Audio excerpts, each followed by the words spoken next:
देखो, आज जो हम चैप्टर सीख रहे हैं, चैप्टर नंबर 6। वो चैप्टर नंबर 6 जो है वो बताता है rules of debit and credit. सबसे पहले तो ये चैप्टर में डिस्कस किया कि ये डेबिट और क्रेडिट क्या होते हैं। तो डेबिट और क्रेडिट को आप कह सकते हो कि ये दो साइड्स हैं या नेचर हैं जो किसी पर्टिकुलर अकाउंट को इंक्रीज या डिक्रीज करने के काम आती है। जैसे मैथ्स में पॉजिटिव और नेगेटिव साइड्स हैं और नेचर हैं, वो अमाउंट को इंक्रीज करने और डिक्रीज करने के काम आते हैं। वैसे डेबिट और क्रेडिट भी साइड्स और नेचर हैं जो अमाउंट को इंक्रीज या डिक्रीज करने के काम आते हैं। फिर दो तरह की टेक्निक है रूल्स को सीखने की। एक टेक्निक है जो मॉडर्न टेक्निक है, जिसको हमने पहले से सीखा है। मॉडर्न टेक्निक कैसे काम करती है, हम सबसे पहले तो ये आइडेंटिफाई कर लेते हैं इंफॉर्मेशन में कि फाइनेंशियल ट्रांजेक्शन हुआ है या नहीं। अकाउंटिंग प्रोसेस भी अपने आप चल रही है, तो फाइनेंशियल ट्रांजेक्शन अगर हुआ है, ये आइडेंटिफाई हो गया, तो फिर ट्रांजेक्शन का मतलब हुआ है कुछ इनफ्लो हुआ होगा, कुछ आउटफ्लो हुआ होगा। तो इनफ्लो और आउटफ्लो के बेसिस पे हमने दो साइड्स बना दी है। मैं नहीं बोल रहा कि आउटफ्लो का मतलब डेबिट होता है, मैं कहता हूं आउटफ्लो को जो साइड पे रिकॉर्ड करेंगे उस साइड का नाम रखा है डेबिट साइड। इनफ्लो को जिस साइड पे रिकॉर्ड करेंगे उसको हमने नाम रखा है क्रेडिट साइड। तुम्हें मेरी बात समझ में आई? अगर ऐसा है तो डेबिट को हम कह रहे हैं साइड है या नेचर है। आउटफ्लो को रिकॉर्ड करने के लिए ये साइड यूज की जाती है। इसकी इसको लेफ्ट हैंड पे लिखते हैं और इन क्रेडिट को हमेशा राइट हैंड पे लिखते हैं। आप आउटफ्लो कब करोगे? जब कुछ रिसीव होगा, इसलिए आप क्या करोगे? आउटफ्लो। और आप इनफ्लो कब करोगे? जब कुछ दोगे। अरे बिना दिए इनफ्लो कैसे होगा, और बिना रिसीव किए आउटफ्लो कैसे होगा? तो आउटफ्लो जो है वो रिसिप्ट से रिलेटेड है, कुछ आ रहा होगा इसलिए आउटफ्लो है, कुछ दे रहे होगे इसलिए इनफ्लो है। तो लेन देन है बस फाइनेंशियल ट्रांजेक्शन का, और लेन देन की हमने दो साइड तय कर ली, और ये तुम सीख भी गए हो कि डेबिट साइड आउटफ्लो से रिलेटेड है और क्रेडिट साइड इनफ्लो से रिलेटेड है। फिर हम ये भी सीख गए कि देखो, आउटफ्लो होता है तो उसके दो रीजन होते हैं।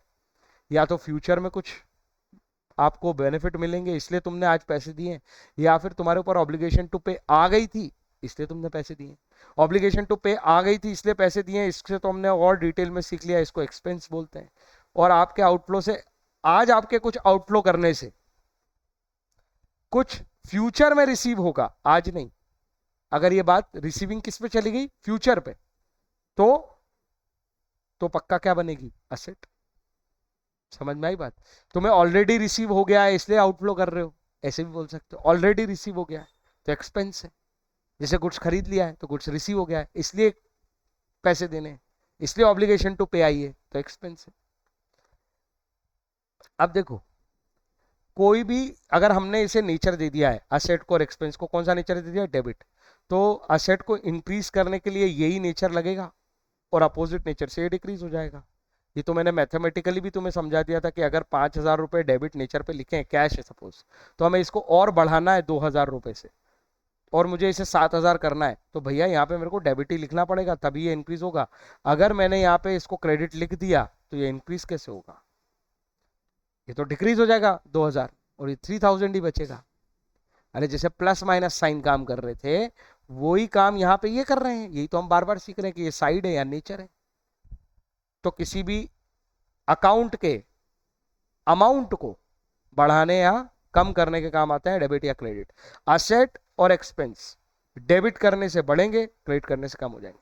तो सीधा ऐसा गलती से भी नहीं सीखना है कि डेबिट करने से सब बढ़ जाता है। नहीं नहीं नहीं, असेट और एक्सपेंस बढ़ जाते हैं। लायबिलिटी और रेवेन्यू तो डेबिट करने से क्या हो जाएंगे? कम। क्यों हो जाएंगे? क्योंकि इनका नेचर हमने क्या रखा है? क्रेडिट। तो इन्हें इंक्रीज करना है तो increase with same nature. Same इसलिए बार बार लिखता हूं कि यहां ऊपर देखना पड़े कि कौन से नेचर से इंक्रीज होंगे? क्रेडिट नेचर से इंक्रीज होंगे, उनका नेचर क्रेडिट।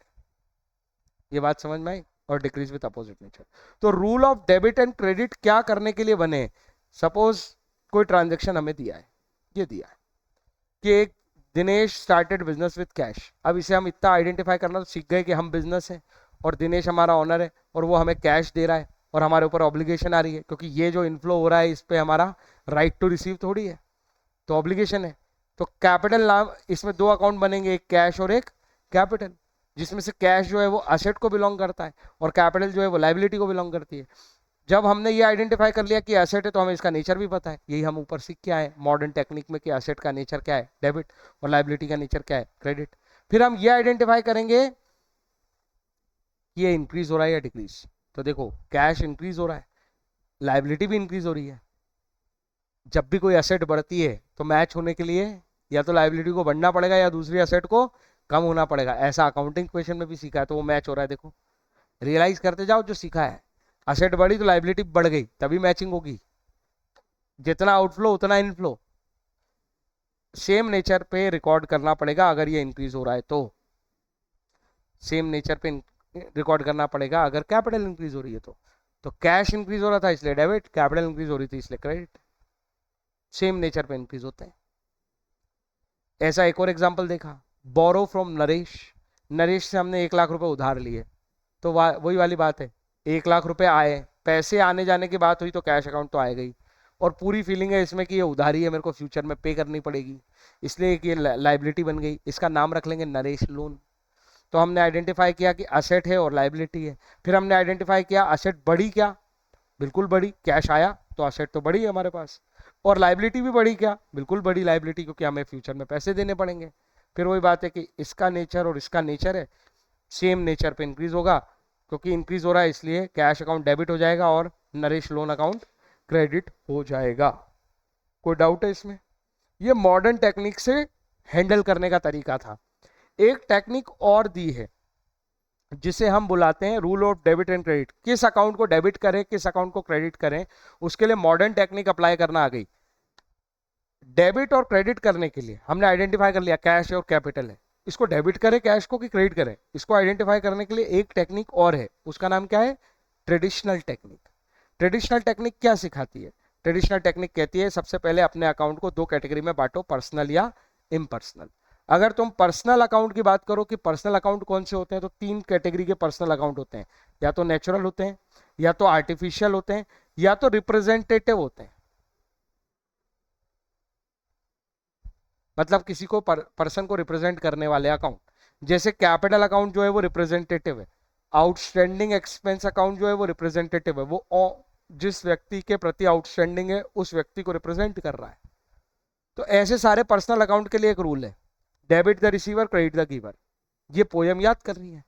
अब आइडेंटिफाई कर लो वो पर्सन हमारे ट्रांजेक्शन में गिवर है कि रिसीवर है। अगर गिवर हुआ तो क्रेडिट कर दो, रिसीवर हुआ तो डेबिट कर दो। इसलिए ये पोयम है।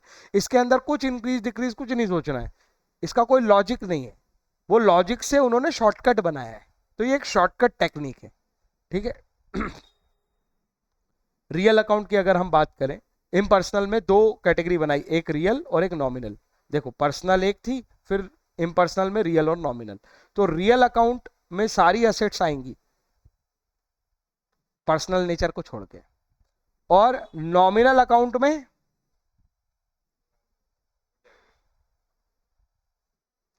इन एक्सपेंस और रेवेन्यू आएगा। तो एक्सपेंस रेवेन्यू अगर आइडेंटिफाई होता है, जैसे सैलरी अकाउंट, रेंट अकाउंट, ये सब एक्सपेंस है, परचेज अकाउंट, सेल्स अकाउंट, ये रेवेन्यू है। तो अगर एक्सपेंस या रेवेन्यू आइडेंटिफाई होता है तो रूल ये है, debit all expenses and losses, credit all income and gain. ये तो हमारी वो टेबल से भी 1 सेकंड में समझ में आ रहा था। ये एक्सपेंस को डेबिट में लिख रखा था, इनकम को क्रेडिट में लिख रखा था।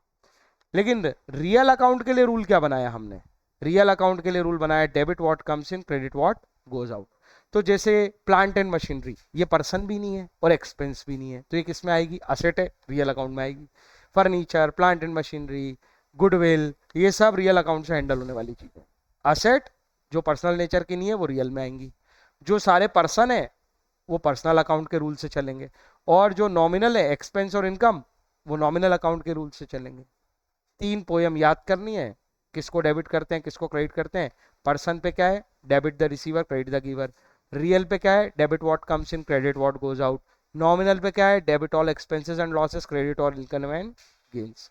तो ये एक तरीका था पहले जिस तरह से अकाउंटिंग होती थी। तो इसी ट्रांजेक्शन को जिसको हमने अभी मॉडर्न मेथड से किया है, उसी को हम उससे करके देखें। तो Dinesh started business with cash, account identify करो, बिजनेस के पास कैश आया इसलिए कैश अकाउंट, और ऑनर से डील हुआ है इसलिए कैपिटल अकाउंट।